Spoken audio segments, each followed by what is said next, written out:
Page number 91 question number 4। Bracket में लिखा हुआ है, हिंट है मेरी साइड से, क्वेश्चन का पार्ट नहीं है। रिवीजन के टाइम आपको ध्यान रहेगा, आसानी रहेगी कि इस क्वेश्चन में क्या ऐसा खास था। इस क्वेश्चन में लिखा हुआ है नो डेप्रिसिएशन मशीनरी सोल्ड, तो एक ऐसी एडजस्टमेंट है ये जो कि इस क्वेश्चन के अंदर है, इस क्वेश्चन की स्पेशलिटी है। रिवीजन के टाइम आपको ध्यान रहेगा इस क्वेश्चन में क्या नया पॉइंट है जो माइंड से स्किप हो सकता है।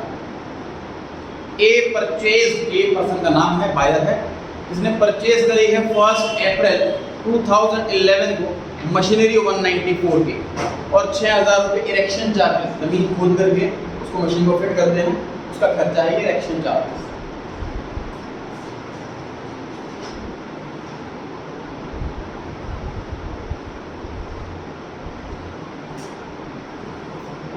To bank account 1,94,000, to cash account bracket में इरेक्शन चार्जेस 6,000। अब ये मशीनरी 2 लाख रुपए की हो गई।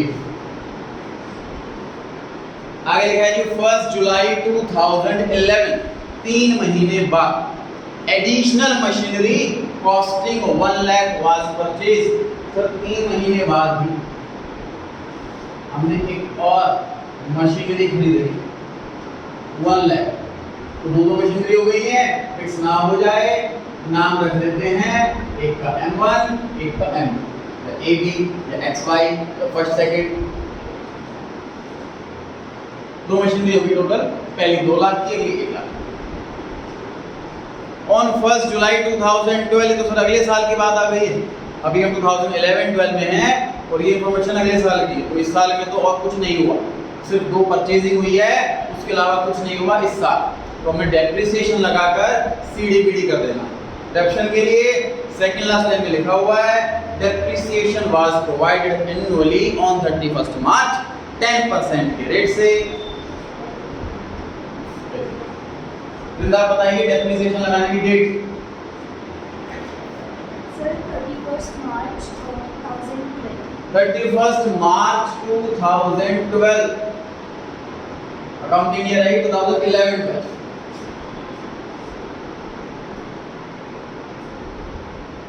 बाय डेप्रिसिएशन अकाउंट M1 और M2। अब क्या बताइए M1 की कैलकुलेशन, क्या मल्टीप्लाई बाय क्या, मल्टीप्लाई बाय क्या, 2 लाख बिल्कुल सही है, multiply by 10, multiply by divide by 100 और कुछ करेक्ट है। 2 लाख का 10% 20,000 रुपए डेप्रिसिएशन आ गया। ऋषिका इनको में हेल्प करें।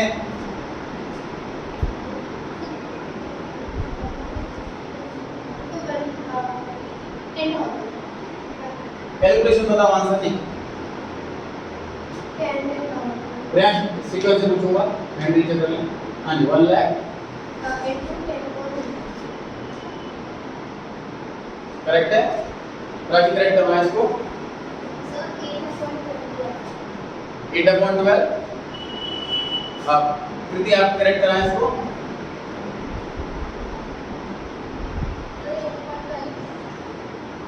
खुशी खुशी 2, खुशी 3, ध्यान मल्टीपल इसमें कमी है या सही है, अगर कमी है तो कुछ सही बताना। 9/12 सर कैलेंडर देखना नहीं आता 11th के बच्चों को। 1 जुलाई से 31 मार्च कितने महीने हुए ये कैलकुलेट करना नहीं आता बच्चों को। कौन सा कोर्स कराया जाए उसके लिए।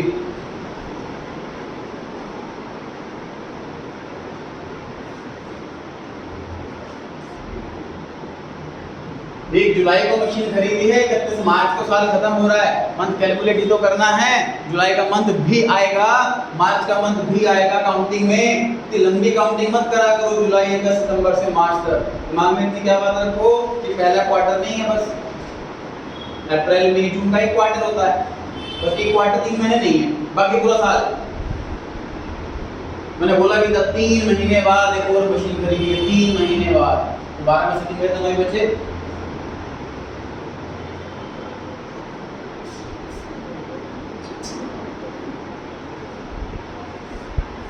ऋषभ बैलेंस सीडी बताया मुझे पहले वाली मशीन का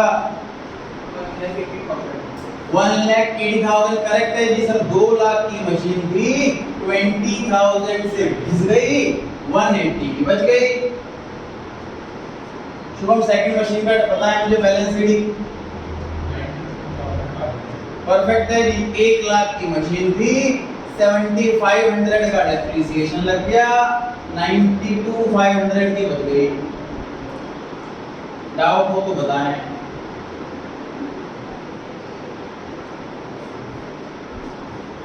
टोटल बताएं।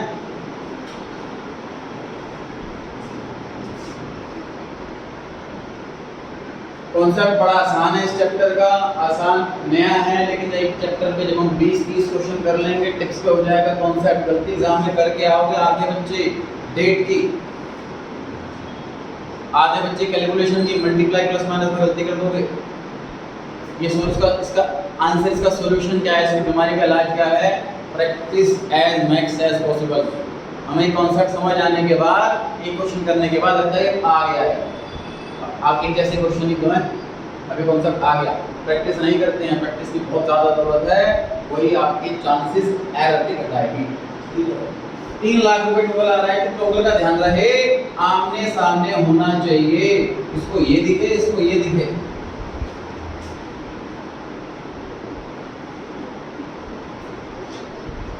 वृंदा बैलेंस पीडी की रेट बताएं।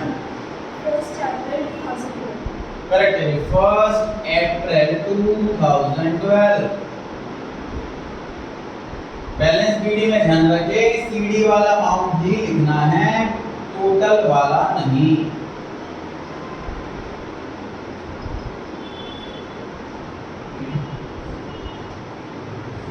सीडी वाला अमाउंट ही लिखना है, टोटल वाला नहीं। अब ये कौन सा काउंटिंग ईयर में आ गए? अब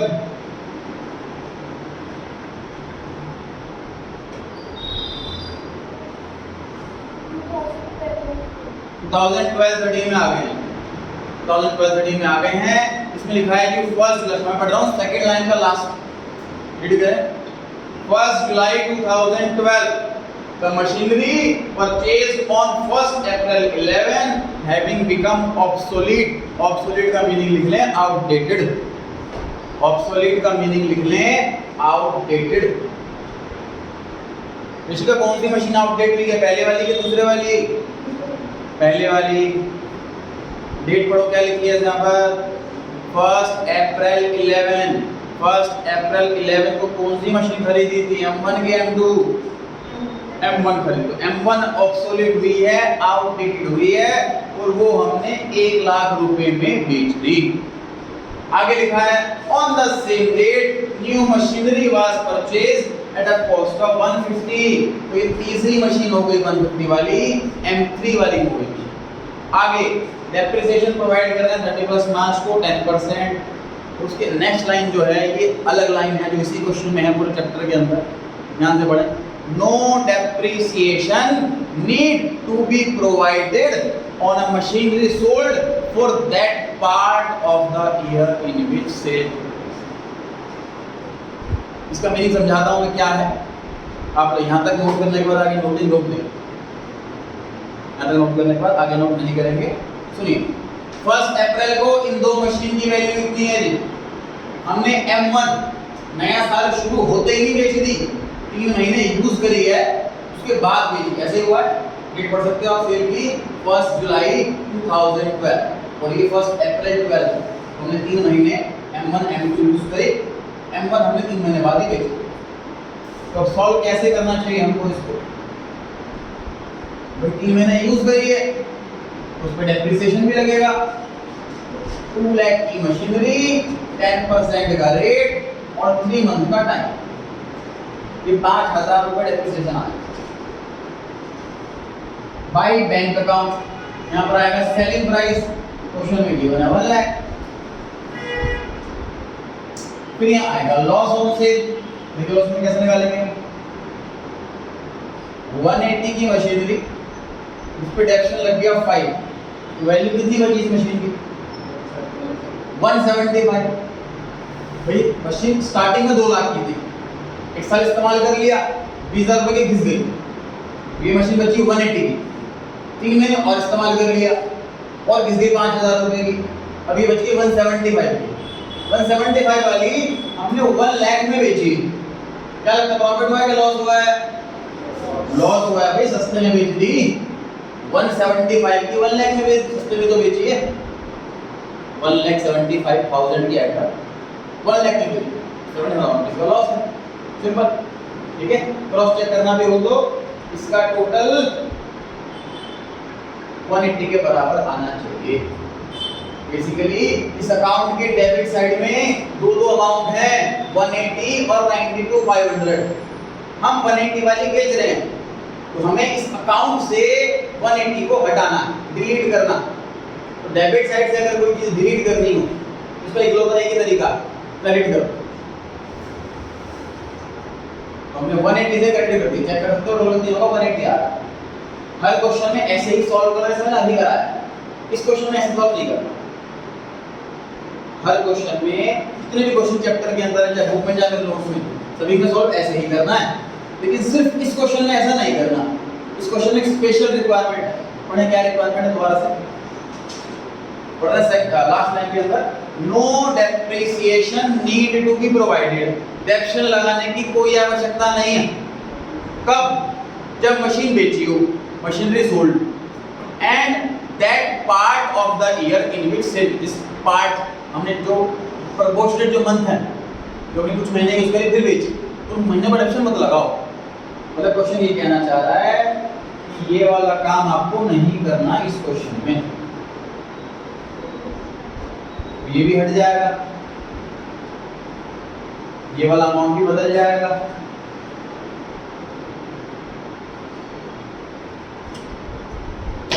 इस क्वेश्चन में नया अलग डिफरेंट 180 मतलब क्वेश्चन आसानी तो कर दिया, काम आसान कर दिया ये। कि सर मशीन अगर बेचो साल के बीच में, तो कुछ महीने के डेप्रिसिएशन लगाने के चक्कर में उतना कॉम्प्लिकेट मत करो। जितना का बैलेंस पीडी है उसे कंपेयर कर लो सेलिंग प्राइस से, प्रॉफिट लॉस निकालो। क्वेश्चन ये कह रहा है, काम आसान कर रहा है। क्योंकि क्या होता है, हमें हैबिट नहीं होती इसकी, इसलिए हम उससे कोई डेप्रिसिएशन लगा ही देते हैं। हमें इस चीज ध्यान रखना है, क्वेश्चन अगर स्पेशल रिक्वायरमेंट है तो उसको फॉलो करो। अब आप नोटिंग कर सकते हो, जो मैंने काट दिया उसको नहीं करना।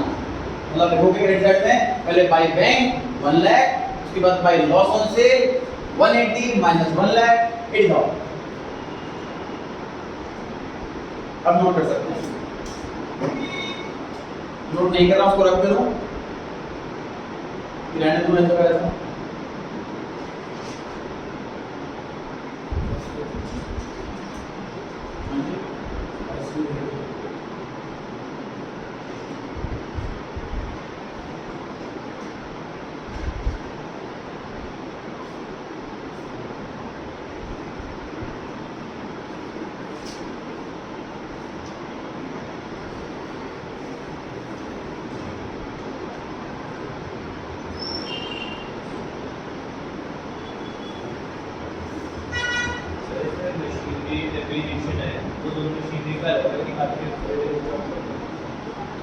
इसका आगे का पूछ रहे हो? तो उसमें हमने M1 और M2 लिखा हुआ है, उससे डायरेक्टली प्रैक्टिस निकाल दो दोनों कलर करो। सर उनमें कैलकुलेशन करके या कॉपी में प्रैक्टिस इसका बनेगा एक टाइप पेन तो बाकी नोट बनेगा। तो बनेगा बाकी नोट नंबर 1 फिर क्वेश्चन दिखाओ यहां पे अमाउंट ध्यान दे जाएगा। लाइन जी पढ़ सकते हैं आगे। इसमें लिखा हुआ था on the same date new machine was purchase for 150। खरीद देते हैं सर 1 जुलाई 12 को टू बैंक अकाउंट के नाम से, इसकी कोडिंग हम M3 रख रहे हैं 1,50,000।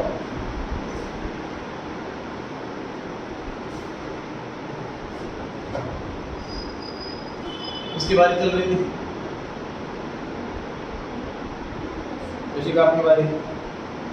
मुझे बताइए डेप्रिसिएशन की डेट 31 मार्च 2013। राजा डेप्रिसिएशन किस किस पर लगाओ, M1 या M2 या M3? M1 एंड M3 आप करेक्ट करें। डेफिनेशन किस किस पर लगाऊं? M1 की, M2 की, M3। आगे बढ़ जाए, M2 पे आगे बढ़ जाए, M2 M1 पे पीछे बढ़ जाए। डेफिनेशन के लिए को 3 दिन मशीनरी M1 M2 M3 किस किस पे लगा? M3 पे आप बताएं। M2 और M3 पे छोटी सी बात समझो कि सर मेरे गोदाम में, मेरी फैक्ट्री के अंदर पहले M1 वाली मशीनरी आई, इस्तेमाल कर रहे हैं, डेफिनेशन लगाएंगे। M2 वाली खरीदी, इस्तेमाल कर रहे हैं, डेफिनेशन लगाएंगे। उसके बाद हमने M1 वाली तो बेच दी, अब डेफिनेशन क्यों लगाएंगे उस पर? इसको बेची को डेफिनेशन लगाएगा। हमारे पास M2 बची, उसके बाद हमने M3 और खरीद ली, तो एट प्रेजेंट इस डेट पर हम डेफिनेशन लगा रहे हैं। हमारे पास दो ही मशीनरी हैं, M2 और M3, दोनों लगाएंगे। ठीक है,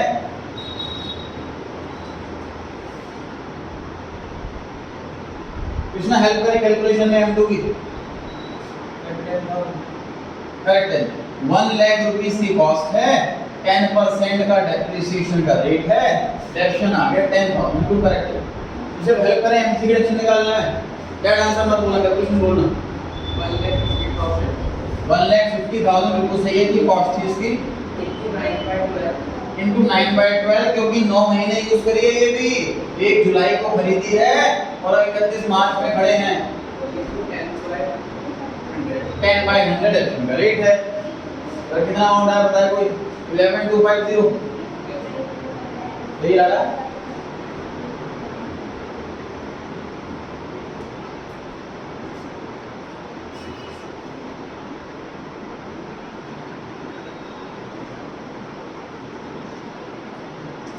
तुम बैलेंस शीट में हेल्प करें मेरी। M2 निकालना है मुझे। परफेक्ट है जी। 9,500 इतने की मशीनरी बची थी, 10,000 की और घिस गई, 8,2,500 की बच गई। 9,2,500 की थी, 10,000 से घिस गई, 8/2 डुअल। M3 में मुझे बताएं बैलेंस। परफेक्ट है जी। 1,50,000 का M3 है, डेप्शन लग गया 11,250 का, 138,750 कितने की वैल्यू है?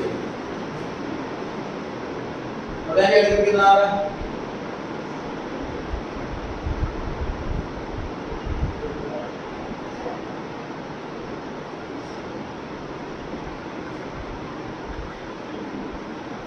हाँ जी हाँ जी। हाँ, डेप्शन का जो रेट है ना वो ओरिजिनल कॉस्ट पर ही अप्लाई होता है हर साल, इसलिए इस मेथड का नाम ओरिजिनल कॉस्ट मेथड है। हालांकि मेथड मैंने अगर सिखाई नहीं, पढ़ाई नहीं।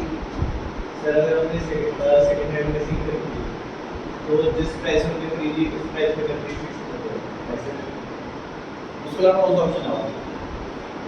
यही तो ऑर्डर हमारे पास। डाउट तब आए तो 2 ऑल्टरनेटिव है। सर नहीं कि ओरिजिनल जिसको पता ही नहीं हो गया, तो पता ही नहीं हो गया।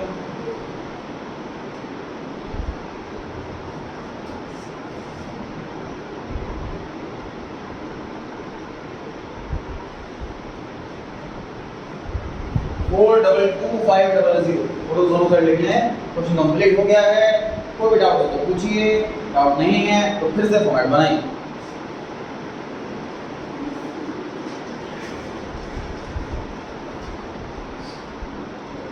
हर क्वेश्चन में डिफरेंट वैरायटी है। क्वेश्चन लिमिटेड इसीलिए है कोई टॉपिक ना छूटे, किसी टाइप का क्वेश्चन ना छूटे। सर इसके बाद बैलेंस भी हाँ, क्वेश्चन 2 ईयर का मांगा होता है, 2 ईयर के बाद कंप्लीट हो जाता है। यहाँ पर आंसर कंप्लीट हो जाता है हमारा। लेकिन कुछ टीचर ऐसा कहते हैं कि सीडी के बाद बैलेंस बीडी करके आंसर छोड़ो, नहीं तो मार्क्स काट लो। तो रिकमेंडेशन ये रहती है सीडी के बाद बीडी भी लिख दो, उस ईयर का इसका ईयर नहीं मांगना। अगर क्वेश्चन 3 साल का मांगा हो तो चौथे साल के बीडी तक छोड़ करके आओ। इस क्वेश्चन 2 साल तक मांगा है, 3rd ईयर के बीडी तक सॉल्व करके आओ।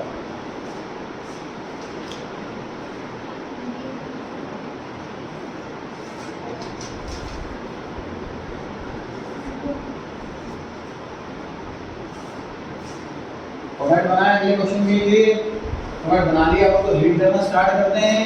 ध्यान रखिए दो चीजें जब भी एग्जाम में करो या घर पे करो, दो चीजें हमेशा स्लो स्पीड में करनी चाहिए, क्वेश्चन की रीडिंग और कैलकुलेशन।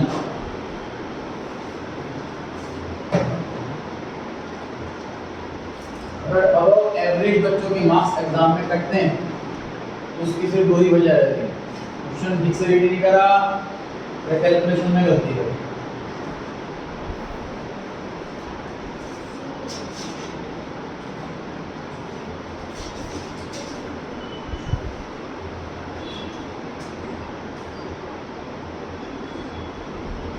सिलेबस की टेंशन ना लें, इसके बाद के दो चैप्टर बड़े छोटे छोटे चैप्टर हैं। प्रोविजंस एंड रिजर्व्स एक क्लास का चैप्टर है, रेक्टिफिकेशन तीसरा क्लास का चैप्टर है, उसके बाद ये चैप्टर बचेंगे बस फोर्स करा। इसलिए मेरे पास टाइम सफिशिएंट है, इसलिए मैं ज़्यादा टाइम लगा रहा हूँ। क्वालिटी के जैसे क्वेश्चन नंबर 4 में होमवर्क लिखा हुआ था, मैं क्लास वर्क में कवर कर रहा हूँ, इसीलिए मेरे पास टाइम सफिशिएंट है। क्वालिटी को और फोकस किया जा सकता है, मैक्सिमम क्वेश्चन क्लास में कवर हो जाए।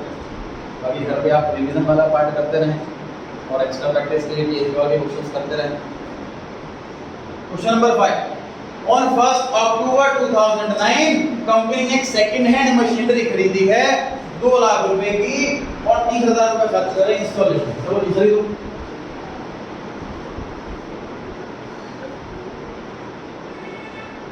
पूरी 11th क्लास में सिर्फ इसी चैप्टर के अंदर बैंक प्रिजम्पशन है, अदरवाइज क्या है?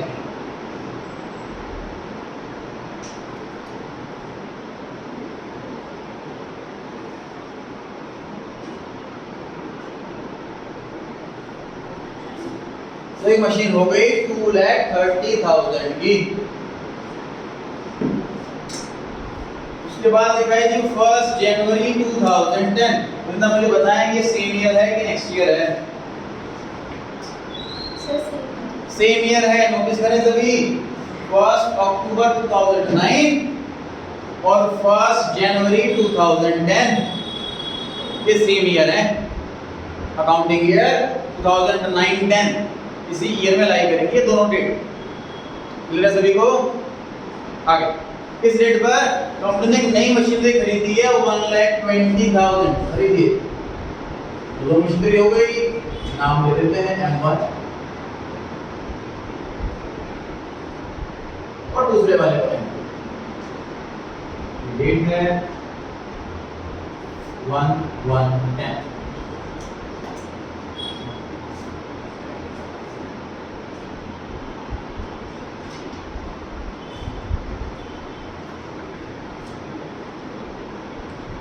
आगे लिखा है जी ऑन 30th जून 2010। भव्य सेम ईयर है कि नेक्स्ट ईयर?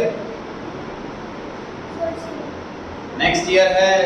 ये वाला ईयर 31 मार्च को ही खत्म हो जाएगा और ये डेट जून की डेट है, मार्च के बाद की डेट है। ये अगले साल में पड़ेगी डेट, इस साल में नहीं पड़ेगा। तो ये तो अगले साल की बात होगी, इस अगले साल देखेंगे हम। क्वेश्चन की लास्ट में लिखा हुआ डेप्शन लगा दो 10% के हिसाब से। इसी का डेट बता डेप्शन की, डेप्रिसिएशन की डेट 31 मार्च 2010। करेक्ट है 31 मार्च 2010 बाई डेप्रिसिएशन। राजी हेल्प करें फर्स्ट मशीन पे डेप्शन निकालने में। स्टार्टिंग कर दो कोई कृति, आप हेल्प करें।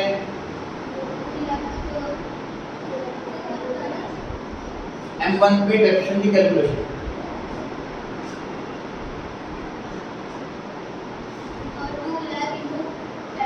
आगे पास कर रहे हैं, आगे पास कर रहे हैं,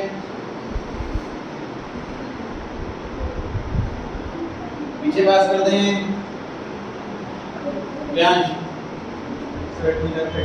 2,30,000 कॉस्ट नहीं पता बच्चों को। फर्स्ट मशीन कितने की है? 2 लाख की तो खरीदी थी, 30,000 रुपए इंस्टॉल करने में खर्च करे थे। M1 2 लाख की नहीं है, 2,30,000 की। अमाउंट पर ध्यान दें।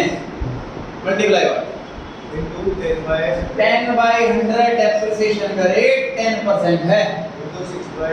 इंटू 6/12 6 महीने यूज करिए सर। 1 अक्टूबर को खरीदी और 31 मार्च में साल खत्म हो रहा है, काउंट करें 6 महीने आएंगे लास्ट के 2 क्वार्टर, अक्टूबर से दिसंबर वाला और जनवरी से मार्च, 6 महीने use.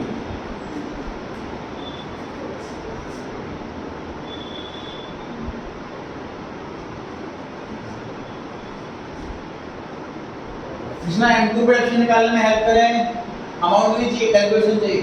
Sir 1,20,000 into 10 by 100 into 3/12 1 जनवरी से 31 मार्च 3 महीने का समय हुआ, ऑप्शन लगेगा 3 महीने।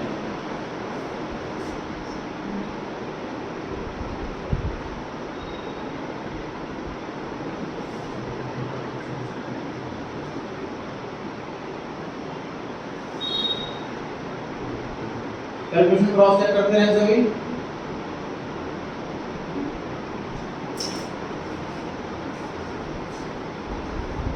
तो हम बैलेंस सीडी में हेल्प करें M1 की,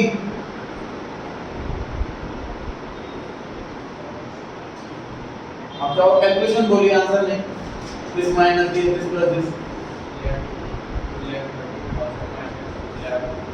करेक्ट है। 2,30,000 की मशीन थी, 11,500 डेप्रिसिएशन लग गया, तो वैल्यू बच गई,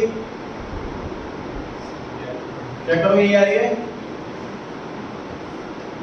गूगल M2 में हेल्प करें,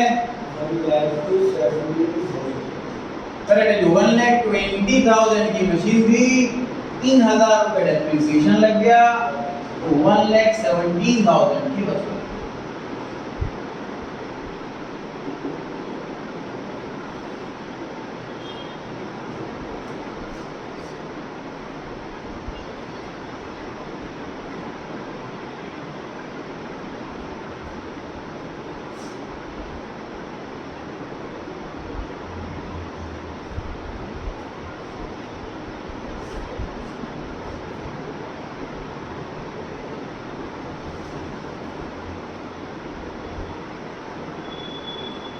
जो बैलेंस शीट में लिखो वही बैलेंस शीट में लिखो।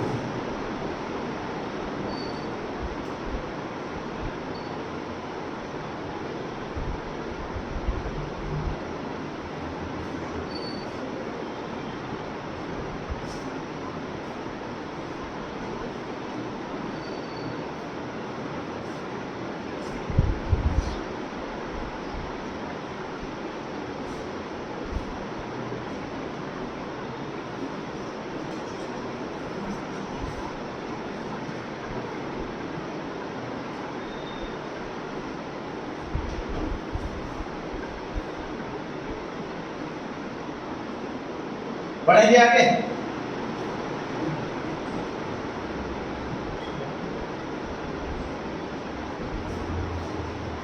आगे लिखा है ऑन 30th जून 2010। वृंदा कितने महीने बाद? अभी हम खड़े हैं 1 अप्रैल में, 3 महीने के बाद the machinery purchased on 1st October 9 was sold for 80,000। भव्य कौन सी मशीनरी बेची? M1 के M2? M1 बेची है 1st अक्टूबर 9 में, जो खरीदी थी M1 वो बेची है हमने 80,000 रुपीस में। इसका कितने महीने यूज करी फिर बेची? 3 महीने यूज करी फिर बेची।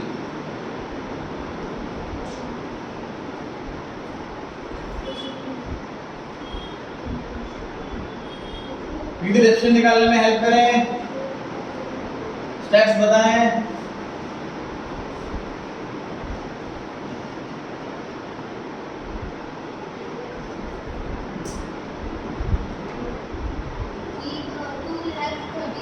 $2,30,000 बिल्कुल सही है जी, आगे बताएं।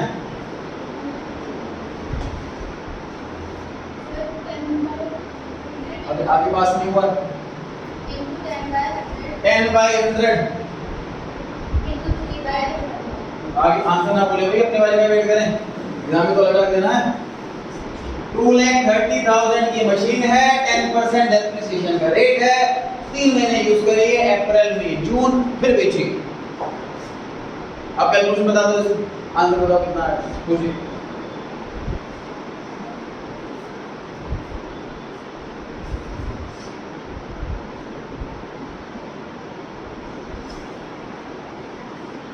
अगली खुशी बताओ, बाय बैंक में कितना अमाउंट लिखना है? 120। पीछे वाली खुशी, बाय बैंक में कितना अमाउंट लिखना है?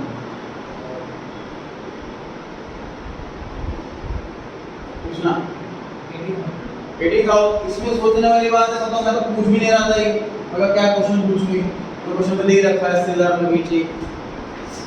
बताओ 3-4 बच्चे आंसर नहीं दे पाए। बाई बैंक में सेलिंग प्राइस तो आता है, बैंक मतलब पैसा, यहाँ पर बैंक लिखा था, पैसा जा रहा था, यहाँ बैंक लिखा है, पैसा आ रहा है। सेलिंग प्राइस कभी कैलकुलेट करना ही नहीं होता अकाउंटेंट को, सेलिंग प्राइस हमेशा बताया जाता है, क्वेश्चन में दे रखा है 80,000। मुझे आपका वेट हो रहा है कैलकुलेशन के लिए 90 to 100। ये आ रहा है जी, बाकी सबका भी नहीं आ रहा। 5750। 5750।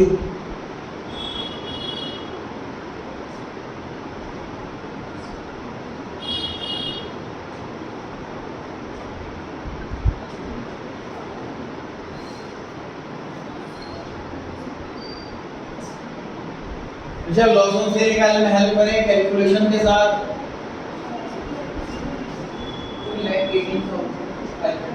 218,500 की मशीन थी, आगे -5,750 कितने की मशीन पहुंच गई? एक्चुअल में इतने में बेची, तो लगभग 2 लाख की मशीन 80,000 को बेची है, 1.25 लाख का लॉस आया। एग्जैक्ट अमाउंट कैलकुलेशन करने के बाद बताएं आप।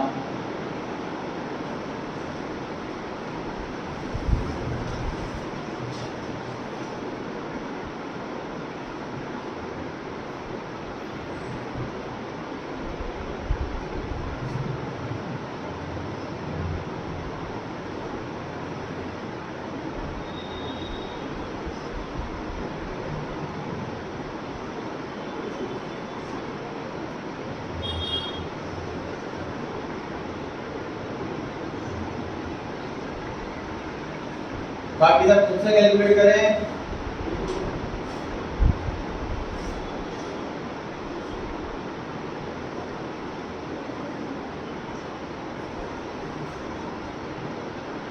आने को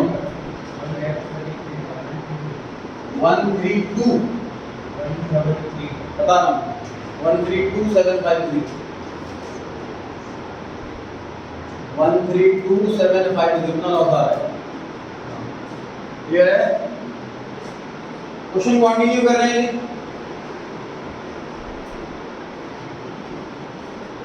पढ़ रहा हूं क्वेश्चन की थर्ड लाइन मिड से। एंड ऑन 1 जुलाई 2010, अगले ही दिन a fresh plant was installed। हमने 1 जुलाई 2010 अगले ही दिन। क्या नाम रखें इसका? M3 सर, M1 है, M2 है, मॉडल का नाम M3 आएगा। ध्यान से बोर्ड पे देखिए जरा, क्वेश्चन रोक दीजिए, बोर्ड पे आ जाइए। सर मैं शोरूम में जाता हूँ, कार 10 लाख रुपए की बताई, मैं कहता हूँ मेरे पास पैसे नहीं है, मैं लोन लूंगा, तो ईएमआई मेरी बनवाओ और फिर मैं कार लेने को रेडी। उन्होंने ईएमआई कैलकुलेट कर दी कि आने वाले 7 साल तक आप ईएमआई भरते रहना और विद इंटरेस्ट आप पे करते रहना, आपको कार अभी मिल जाए। तो इंटरेस्ट के साथ मतलब हर महीने ईएमआई पे करता रहूंगा, टोटल जो इंटरेस्ट लग रहा है वो 2 लाख रुपए लग रहा है। टोटल जो इंटरेस्ट लग रहा है वो 2 लाख रुपए लग रहा है। मतलब अगर मैं हैंड टू हैंड पेमेंट कर दूं तो ये मशीन तो एक 10 लाख की, अगर मैं ईएमआई पर लूं, लोन पर लूं, तो ये कार 12 लाख की। अब मुझे बताइए कि 2 लाख रुपए कॉस्ट का पार्ट बनना चाहिए या नहीं बनना चाहिए? अपना माइंड लगाएं, लॉजिक लगाएं, जो अपने कॉन्सेप्ट्स अभी तक सीखे हैं 6 महीने में, उस कॉन्सेप्ट के बेस पर ट्राई करें कि अगर मैं लोन पर लेता हूँ तो कार 12 लाख की है ये बोलूँगा, या कार 10 लाख की है ये बोलूँगा। ट्राई करें।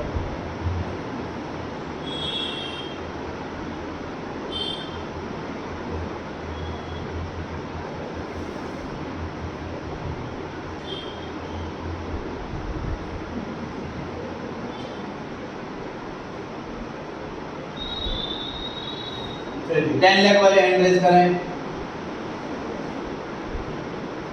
4 बच्चे हैं, 5 बच्चे हैं। 12 लाख वाले हैंड रेज करें। 10 लाख करेक्ट आंसर है। लॉजिक देखते क्या है। तो हमने क्या सीखा था कि एसेट्स में जब तक एसेट रेडी टू यूज ना हो जाए, टेक्निकल टर्म में रेडी टू यूज, तब तक का खर्चा हमें कॉस्ट में ऐड करना है। जब इंटरेस्ट जो है वो पीरियोडिक कॉन्सेप्ट, मतलब 10 लाख की कार आज लेने जा रहा है, 10 लाख की उन्होंने कार दे दी अभी, फिर कॉस्टिंग 10 लाख, एक महीना बीत जाएगा, उसमें 200-400 रुपये का इंटरेस्ट ऐड हो जाएगा, फिर एक महीना बीतेगा, फिर इंटरेस्ट बनेगा। तो फॉर एग्जाम्पल जब 12 लाख की कार बढ़ रही है फिर इंटरेस्ट, अगर मैं 7 साल की बजाय 3 साल में खत्म करना चाहूँ तो इंटरेस्ट कम हो जाएगा ना। तो ये समझ पा रहे हो कि इंटरेस्ट जो है वो परचेज की बाद का खर्चा है, रेडी टू यूज से बाद का खर्चा है इंटरेस्ट। ये किस लिए हो पा रही है मैडम? इसीलिए कॉस्ट का पार्ट नहीं। रेडी टू यूज से पहले का खर्चा होता, जैसे installation, freight, trial and run, erection charges, engineer visit charges, ये रेडी टू यूज से पहले का खर्चा है, तो वो कॉस्ट में ऐड होता है। समझ पा रहे हैं जी आप? 10 लाख रुपए की ही कार कहलाएगी, भले मैं इंटरेस्ट से 12 लाख पे का। क्लियर हो गई जी बात? अब आगे बढ़ लेते हैं, इस क्वेश्चन वापस आ जाते हैं। इसमें लिखा हुआ है कि हमने जो नया प्लांट खरीदा है उसकी पेमेंट 3 टुकड़ों में होगी। कैसे कैसे होगी? 1 जुलाई 2010 में 50,000 देने होंगे, 30 जून 11 में 60,000 देने होंगे, 30 जून 12 में 55,000 देने होंगे, और ये लिखा हुआ है पेमेंट ऑन 2011। जो ये वाली पेमेंट है इसमें इंटरेस्ट इंक्लूड है 10,000 का, मतलब ये 60 ऐसे बना है, 50 प्लस 10। आगे लिखा है 2012 की पेमेंट है, उसमें 5,000 रुपए का इंटरेस्ट जुड़ा हुआ है, और 55 कैसे बना है? 50 प्लस 5। तो मैंने मशीनरी 3 किश्तों में खरीदी है, तीनों किस्त बता रखी है, विद इंटरेस्ट भी, विदाउट इंटरेस्ट भी। मुझे बताओ मशीन कितने? इंटरेस्ट करके बताएं। 50,000, 50,000 की 1,50,000, 1.5 लाख की मशीनरी है। टोटल पेमेंट में से इंटरेस्ट की पेमेंट हटा दो। कार में भी तो यही करा मैंने, टोटल पेमेंट में 12 लाख की कर रहा हूँ, इंटरेस्ट 2 लाख का हटा दिया, कार की कॉस्ट आ गई 10 लाख। सेम काम यहाँ, प्रिंसिपल अमाउंट कितना दे रहा हूँ मैं टोटल, उसको ऐड ऑन कर लीजिए बस, 50 प्लस 50 प्लस 50।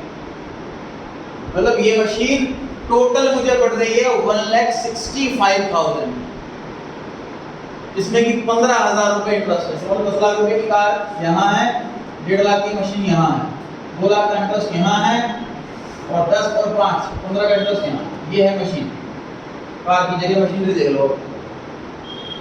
मतलब अगर मैं हैंड टू हैंड पेमेंट कर दूंगा सप्लायर को, मशीन के वेंडर को, तो उससे 150 लेगा वो, 15,000 एक्स्ट्रा ले रहा है क्योंकि मैं डिले कर रहा हूँ पेमेंट, इसलिए इंटरेस्ट ले रहा है 15,000। समझ आ गई ये बात?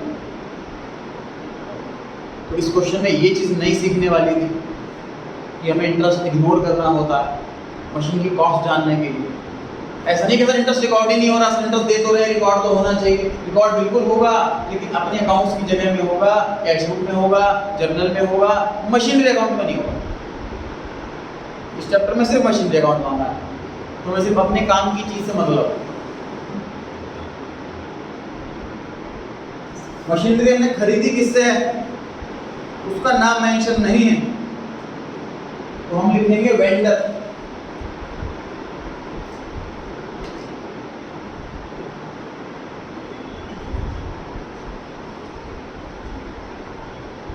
1,50,000 हम लिखेंगे टू वेंडर। टू बैंक क्यों नहीं लिखा सर? उधार में खरीद के लाए हैं, सेलर को वेंडर बुलाते हैं। Working note number 1, working note number 1 क्यों सर? क्योंकि 150 कैसे आया ये बताना पड़ेगा। Calculation of cost of M3,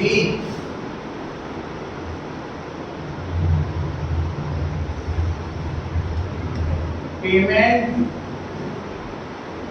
excluding interest.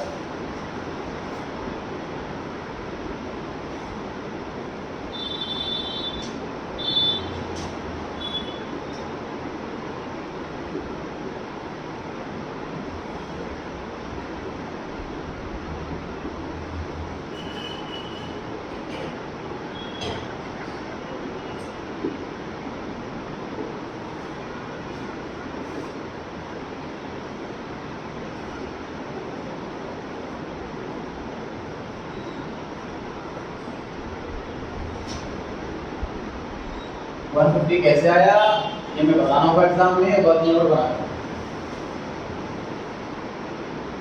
पिछले क्वेश्चन में डेफिनेशन नहीं लगाना, पार्ट ऑफ द ईयर का अगले कॉन्सेप्ट नया था। इस क्वेश्चन में 10 वाला कॉन्सेप्ट नया है। हमें कैलकुलेट करनी कैसे है कॉस्ट मशीन की, जो हमने मशीन पे बेची है, यहाँ माइंड लगाना है। खरीदिए सॉरी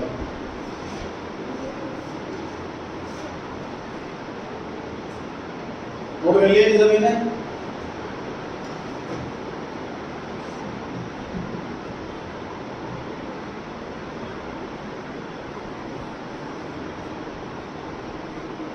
इसकी बात चल रही है, गूगल आपकी बात चल रही है। मुझे डेट बताएं, डेफिनेशन निकालनी है।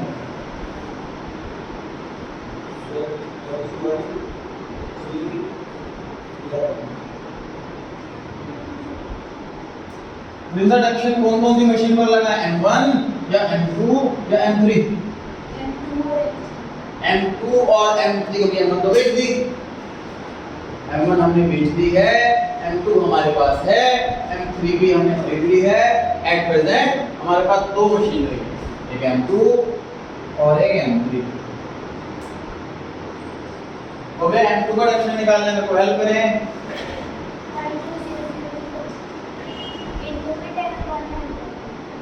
और उसके आगे 3/12। किसी का पता है M2 करेक्ट है कि नहीं है? 3/12 नहीं आएगा। 3 महीने क्यों करे? पूरे साल यूज करी है हमने M2। M2 हमने पिछले साल सिर्फ 3 महीने यूज करी थी, लेकिन इस साल तो पूरे 12 महीने हमारे पास रही मशीन। पूरे 12 महीने का लगेगा। राजी हेल्प करें M3 में। 1,50,000 into 10/100 into 9/12। 9 मंथ यूज करिए सर, 1 जुलाई से 31 मार्च। ये कितना आ रहा है? 11,250। क्रॉस चेक करें सभी कैलकुलेशन।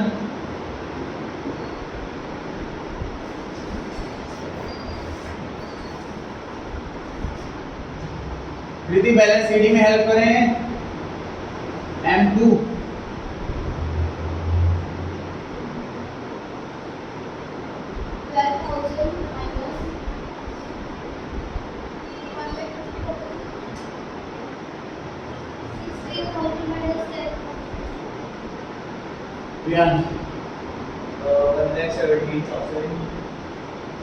ये अमाउंट कहाँ से बोल रहे थे आप? ये M2 कैलकुलेट कर रहे हैं। M2 170 का 60,000 50,000 माइनस 12,000।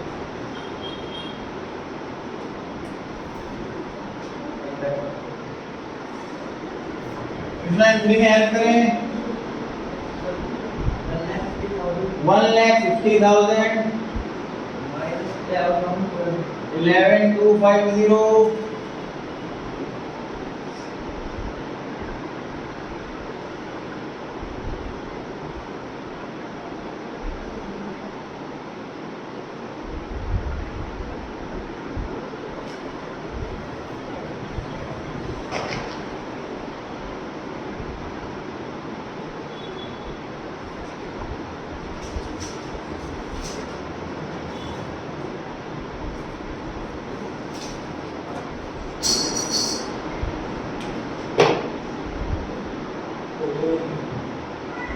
वाला है।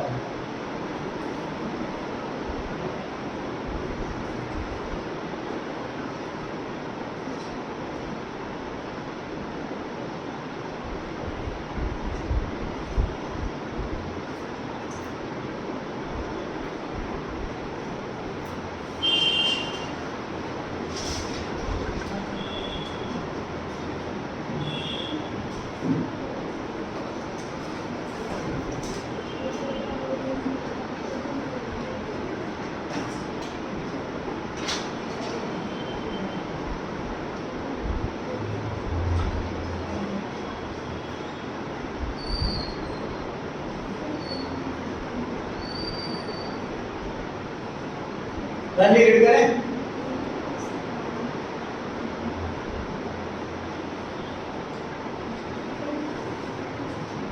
Sixth question. A machinery is purchased for 1,60,000. 160 की मशीनरी है सर। कंपनी ने डिलीवरी ली है 27 जून को 2500 रुपए में। तो 160 की मशीनरी है, 2500 रुपए का खर्चा और आ गया। मशीन को इंस्टॉल कराया 2000 रुपए खर्च करके, 2000 रुपए खर्चा और आ गया। 1000 रुपए और लग गए कंसल्टेंसी सर्विसेज में, 1000 रुपए और खर्चा आ गया। उसके बाद ट्रायल रन करवाया। ट्रायल रन के मतलब रॉ मटेरियल डाला मशीन के अंदर, चेक करने के लिए फिनिश गुड सही बना रहा है कि नहीं बना रहा। इसमें कुछ रॉ मटेरियल खराब भी हो जाता। 2500 रुपए खर्चा है इस चीज का।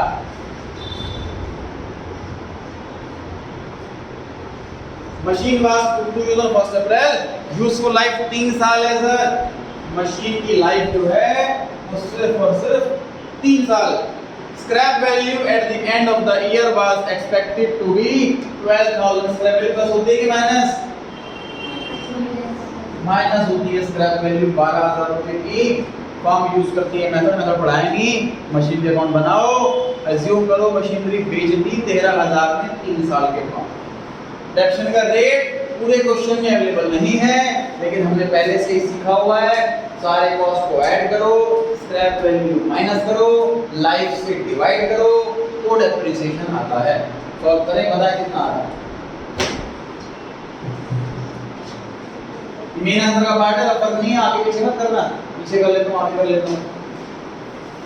पीछे वाला कॉन्सेप्ट हटा ही दो 11th क्लास में। बैक साइड आपकी पूरी ब्लैंक रहनी चाहिए कॉपी के। जो भी करनी है आपको कैलकुलेशन, वो सारे के सारे मेन आंसर में कीजिए।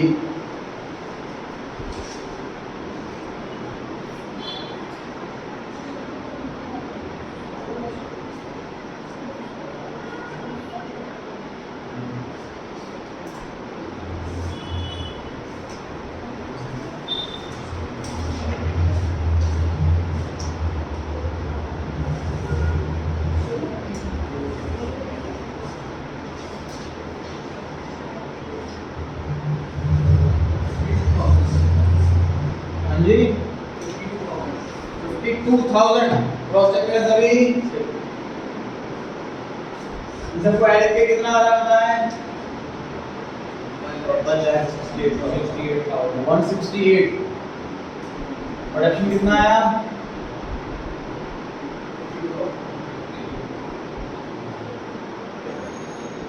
पार्ट माइनस कर लीजिए ना।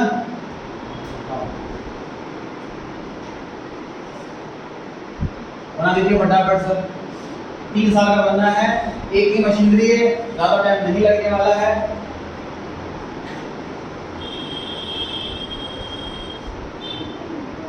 देखिए 16,611 इस रेट पे हमने खरीदी है। टू बैंक अकाउंट 160, 26,11 को टू कैश अकाउंट। ट्रांसपोर्टेशन का खर्चा हो गया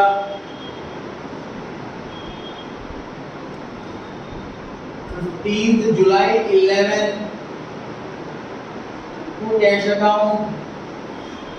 वेजेस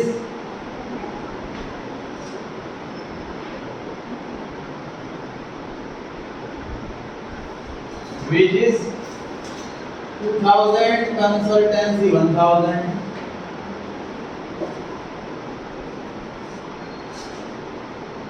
उसके बाद 15 नवंबर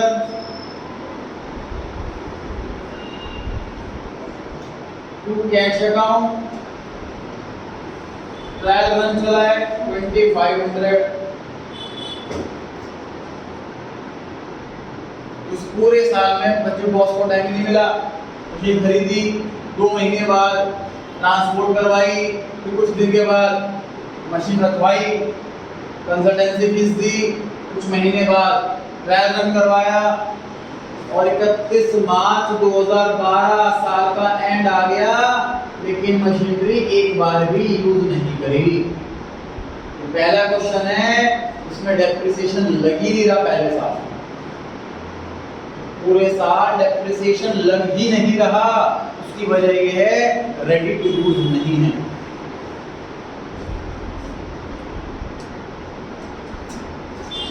सारे क्वेश्चन डिफरेंट है सर, सारे क्वेश्चन स्पेशल हैं, एग्जाम में आए हुए हैं।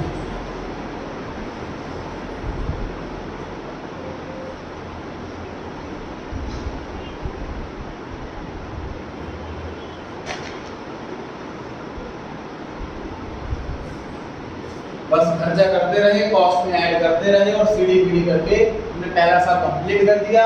अब लिखा हुआ साफ साफ कि the machine was put to use on 1 April 12, साफ साफ लिखा हुआ है 1 अप्रैल 12 को मशीनरी हमने यूज करनी स्टार्ट करी है।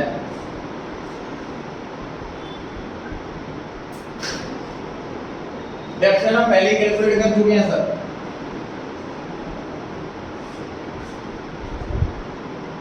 $52,000 बिंदा बैलेंस सीडी बताएं।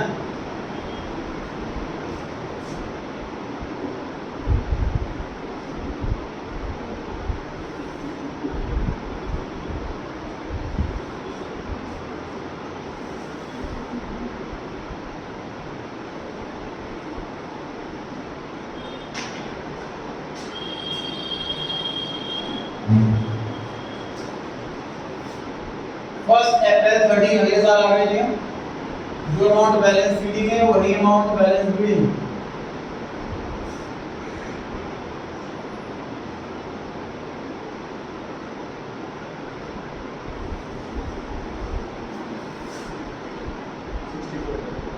कितना 64,000।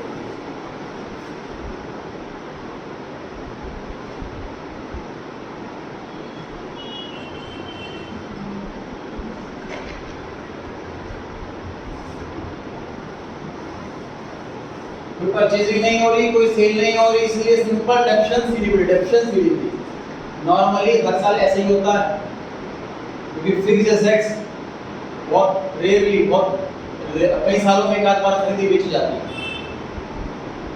नॉर्मल घर में देख सकते हो आप, टीवी हो गया, टेबल सोफा हो गया, ड्रेसिंग टेबल हो गया, डाइनिंग टेबल हो गया, कई सालों में एक आध बार खरीदी जाता है, बेचा जाता है। नॉर्मली हर साल सीडी डेप्शन सीडी भी चलता है।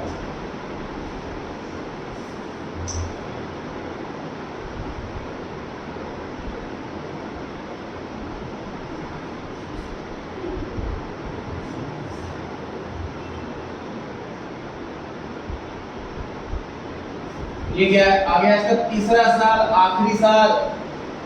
क्वेश्चन बोला था यूजफुल लाइफ 3 साल है, 3 साल बीत चुके हैं। 3 साल बाद क्या हुआ पढ़ लीजिए। लिखा हुआ है show machinery account and depreciation account assuming machine realise 13,000 at the end of 3 years। तो 3 साल के बाद कितने रुपए मिलेंगे, ये हमने एस्टिमेट कितना किया था 12। एस्टिमेटेड स्क्रैप वैल्यू 12,000 थी। हमें लगा था 3 साल के बाद ये मशीन 12,000 में एज अ स्क्रैप बिक जाएगी। एक्चुअल में कितनी बिकी है, 13,000 में बिकी है। प्रॉफिट हुआ कि लॉस हुआ, प्रॉफिट हुआ। कितना प्रॉफिट, 1,000 रुपए का।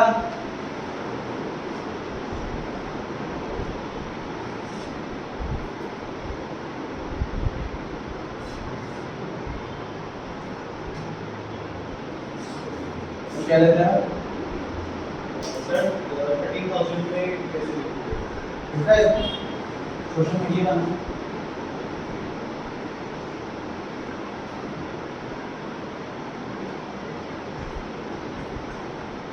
देखिए 64 की मशीन थी, 52 का है, तो वैल्यू कितनी बची है इसकी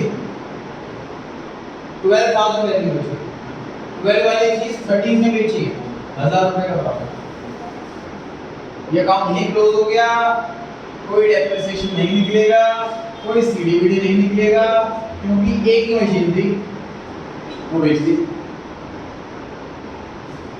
मशीनरी सिर्फ एक ही थी वो बेच दी, इसलिए डेप्रिसिएशन नहीं निकलेगा, सीडीबीडी नहीं होगा।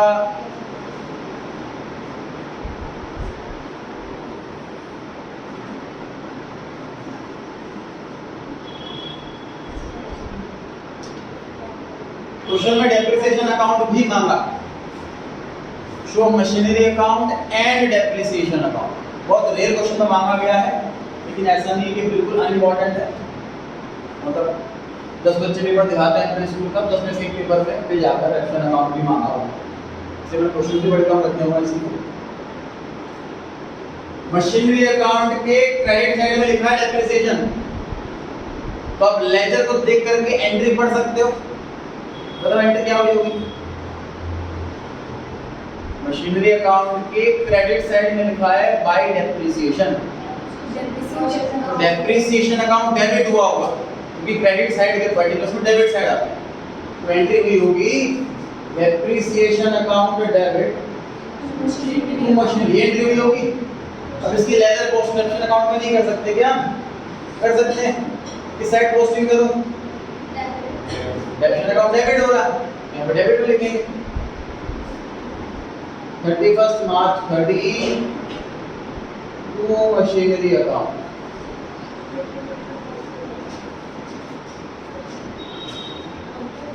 चैप्टर 18 में पढ़ेंगे ये बात कि जितने भी एक्सपेंसेस होते हैं वो हम साल के एंड में ट्रांसफर कर देते हैं प्रॉफिट एंड लॉस अकाउंट के अंदर।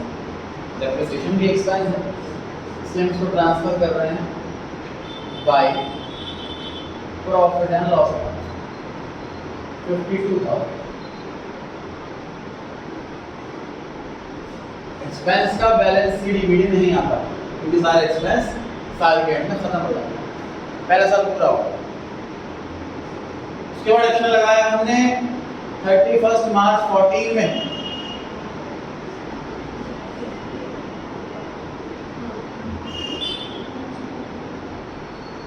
उसके बाद एक्शन लगाया हमने 31 मार्च 15 में।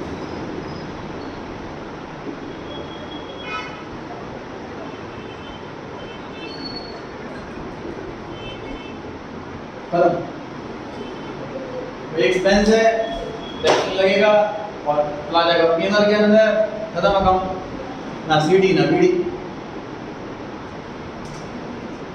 एक्शन 3 बार आया, हमें 3 बार लिखा। जब दोनों साइड सिंगल अमाउंट हो तो टोटल करना ऑप्शनल होता है, हम वहीं डबल एंड कर सकते हैं। इसमें भी 6 कॉलम में डेट पर्टिकुलर अमाउंट 2 बार, डेट पर्टिकुलर अमाउंट 2 बार। तो फॉर्मेट मशीनरी अकाउंट का था, सेम फॉर्मेट इसका। नेक्स्ट क्लास में रिवाइज करके आएंगे। आज के लिए इतना ही।